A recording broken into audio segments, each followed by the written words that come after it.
Hello दोस्तों, good morning of all you.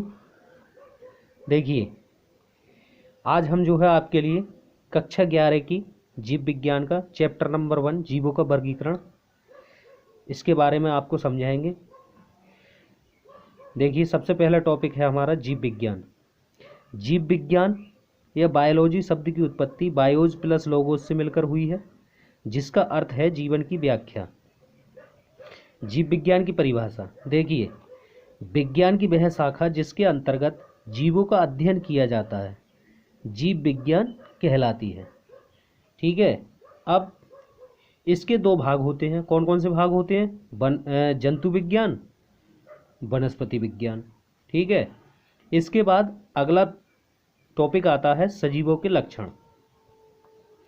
देखिए, सजीवों को जो है हम इन लक्षणों के आधार पर पहचान सकते हैं, जैसे कोशिकीय संगठन, आकृति एवं माप, वृद्धि, पोषण, उपापचय, श्वसन, उत्सर्जन, गति, संवेदनशीलता, अनुकूलता, स्थैतिकता, जनन, जीवन चक्र, जैव विकास।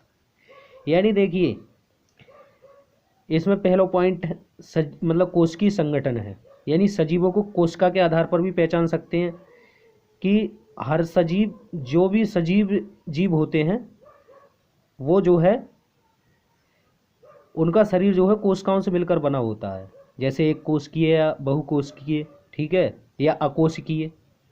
तो दूसरा है इसमें आकृति एवं माप। सजीवों की आकृति एवं माप भिन्न भिन्न प्रकार की होती है, तो उनको हम आकृति और माप के आधार पर भी पहचान सकते हैं कि ये सजीव है। इसके बाद सजीव, जितने भी सजीव होते हैं वो वृद्धि भी करते हैं। ठीक है। इसके बाद सजीव जो है उनको पोषण की भी आवश्यकता होती है, और पोषण के बाद उपापचय, यानी पूरे दिन क्रियाशील रहना, समझे, और उत्सर्जन, पाचन, और बहुत सी क्रियाएं हैं जो कि हमारे उपापचय के अंतर्गत आती हैं। इसके बाद देखिए श्वसन क्रिया भी सजीवों में होती है, यानी सांस लेना। यानी श्वसन क्रिया हमारी कोशिका के अंदर होती है, और ये भी जो है हमारी पहचान होती है। इसके बाद उत्सर्जन, सजीव जो है, सजीवों को उत्सर्जन के आधार पर भी पहचाना जा सकता है। यानी, और अगला पॉइंट है हमारा, सजीवों को जो है गति के आधार पर भी पहचान सकते हैं। यानी सजीव जितने भी होते हैं वो गतिशील होते हैं। और देखिए, संवेदनशीलता होती है, सोचने समझने की जो है उनमें क्षमता होती है, और अनुकूलता भी होती है, वातावरण के प्रति वो अनुकूल बना सकते हैं अपने आप को, और स्थैतिकता भी होती है, समझे। इसके बाद जनन की क्षमता भी होती है सजीवों में। और जीवन चक्र, कोई भी सजीव है उसका एक निश्चित जीवन चक्र होता है।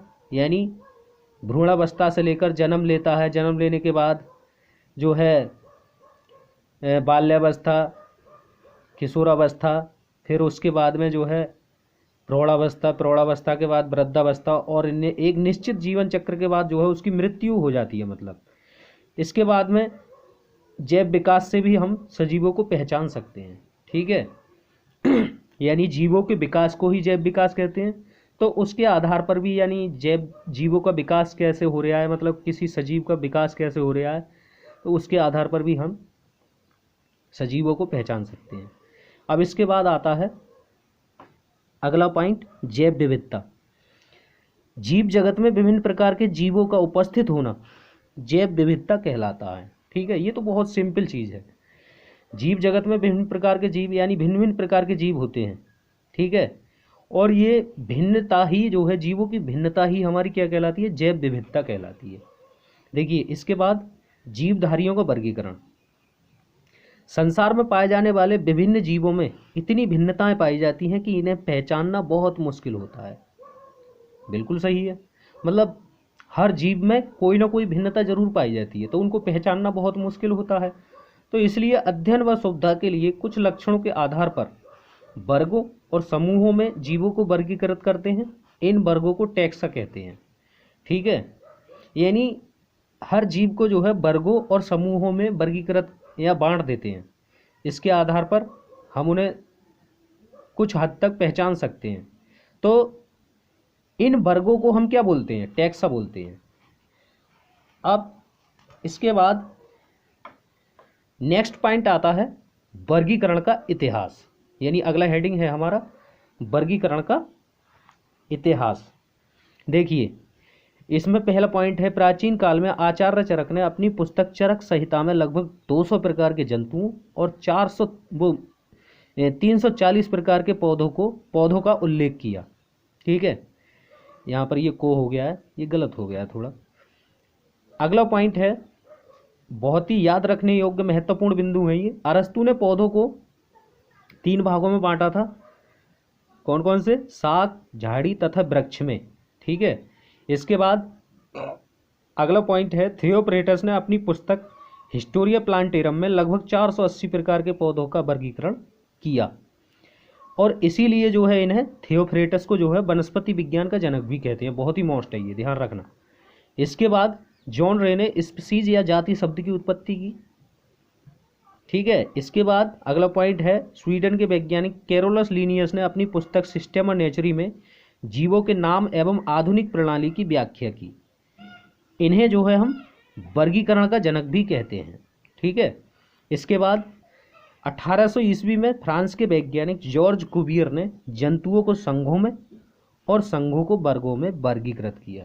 ठीक है, इसके बाद अगला पॉइंट आता है, जीवों के वर्गीकरण की निम्न पद्धतियाँ, मतलब वर्गीकरण की पद्धतियाँ।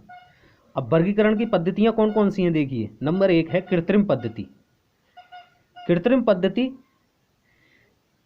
जो है, देखिए इसमें क्या होता है, 1 या 2 महत्वहीन लक्षणों पर आधारित वर्गीकरण को हम वर्गीकरण की जो है क्या बोलते हैं? कृत्रिम पद्धति कहते हैं। इसमें 1 या 2 महत्वहीन लक्षणों के आधार पर जो है वर्गीकरण कर देते हैं किसी भी जीव का, तो यही हमारी क्या कहलाती है? कृत्रिम पद्धति कहलाती है।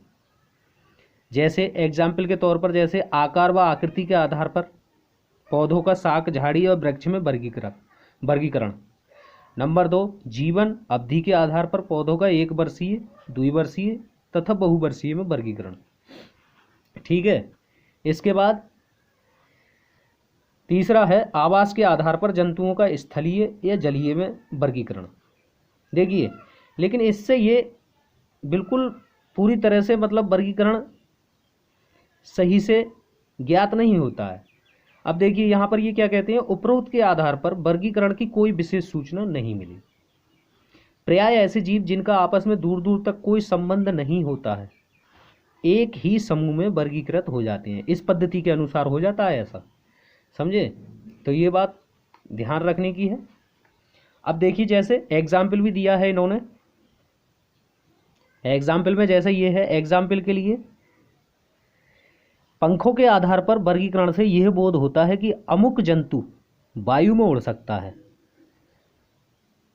कि नहीं, समझे? यानी पंखों के आधार पर हम ये पहचान सकते हैं कि वह जंतु वायु में उड़ सकता है या नहीं, किंतु यह पक्षियों, कीटों और चमगादड़ में अंतर नहीं कर सकता। यानी इन्होंने एक ही लक्षण चुन लिया, उसी के आधार पर इन्होंने वर्गीकरण कर दिया, लेकिन इसमें ये अंतर नहीं कर सकते आपके ये पक्षियों और कीटों और चमगादड़ में अंतर नहीं कर सकते आप। इसके लिए पिच्छों और रोमों की उपस्थिति या अनुपस्थिति आदि अन्य लक्षणों का ज्ञान होना भी अति आवश्यक होता है, समझे? इसी प्रकार मछलियों, व्हेल तथा जल सर्प जैसे विभिन्न प्रकार के जीव जल में रहने के कारण एक ही श्रेणी में रखे जा सकते हैं, इस पद्धति के अनुसार रखे जा सकते हैं, लेकिन ये बिल्कुल गलत है। ठीक है, दूसरी पद्धति है हमारी प्राकृतिक पद्धति। देखिए, इस पद्धति में जीवों का वर्गीकरण उनकी प्राकृतिक संरचना, कार्य की, स्वभाव, व्यवहार तथा परिवर्धन में समानताओं एवं विभिन्नताओं पर आधारित होता है। ठीक है, देखिए प्राकृतिक पद्धति में क्या होता है, जीवों का वर्गीकरण उनकी प्राकृतिक संरचना, कार्य की, स्वभाव, व्यवहार तथा परिवर्धन में समानताओं एवं विभिन्नताओं पर आधारित होता है। इस पद्धति को किसने प्रस्तुत किया? जॉन रे ने। ठीक है, अब देखिए अगली पद्धति है जाति वृद्धीय पद्धति। किसी भी जाति के विकासीय क्रम को जाति वृत्त कहते हैं। ठीक है, विकास के आधार पर जीवों के वर्गीकरण को हम क्या कहते हैं? जाति वृद्धीय वर्गीकरण कहते हैं। जाति वृद्धीय वर्गीकरण को किसने प्रस्तुत किया? लेमार्क ने। लेमार्क के बाद थोड़े पॉइंट जो है डार्विन ने भी प्रस्तुत किए थे, यानी प्राकृतिक वर्ण के सिद्धांत के आधार पर। तो लेमार्क ने पहले प्रूव किया था जाति वृद्धीय पद्धति के आधार पर, यानी वर्गीकरण का। अब इसके बाद में जो है जीवों के वर्गीकरण की द्विजगत पद्धति। देखिए इसमें क्या होता है, आज से लगभग 250 वर्ष पूर्व लीनियस ने अपनी पुस्तक सिस्टेमा नेचुरी में समस्त जीव जगत को दो जगतों यानी पादप जगत तथा जंतु जगत में विभाजित किया। जंतु जगत में बहुकोशिकीय जंतुओं एवं एक कोशिकीय जंतुओं यानी प्रोटोजोआ को रखा गया। ये भोजन ग्रहण करते हैं तथा इनमें गमन के लिए किसी न किसी प्रकार के अंग अवश्य ही होते हैं। अन्य सभी जीवों को जैसे हरे पादप, मॉस तथा बहुकोशिकीय समुद्री घासपात, मशरूम, लाइकेन, कवक, रंगहीन एक कोशिकीय जीव तथा बैक्टीरिया आदि को पादप जगत में रखा गया है। ठीक है, तो आज की क्लास हमारी यहीं तक, मिलेंगे अगली वीडियो में।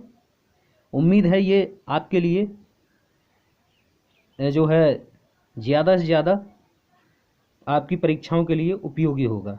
धन्यवाद।